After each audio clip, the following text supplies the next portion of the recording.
माहेश्वरी लीलया ओमावलीपुरकनासनकरी चक्रायुधाओ वैष्णवी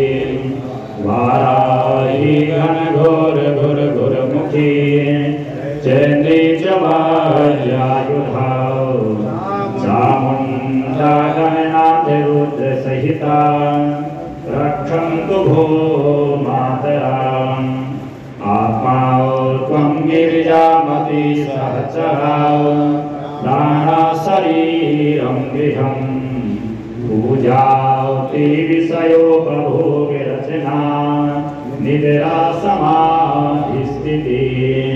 संचार पदयो प्रदक्षिण विधि स्तोत्राणि सर्वा गिरो यद्यद् कर्म करोमि तत्तदखिलं शम्भो तवाराधनम् अरुणकमल संस्था तत्र जापुञ्जवर्णा करकमलदृष्टा भीतियुगमाम्बुजा च मणिमुकुटविचित्रालङ्कृता कल्पजालैः सकलभुवनमाता सन्ततं श्रीश्रियैना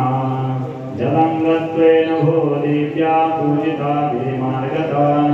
कुर्वन्तु कार्यमखिलं निर्विघ्नेन क्रतोद्भवा शङ्खचक्रगदा हस्ते शुभ्रवर्णे सुभासने मम देवी वरं देहि सर्वैश्वर्यप्रदायिने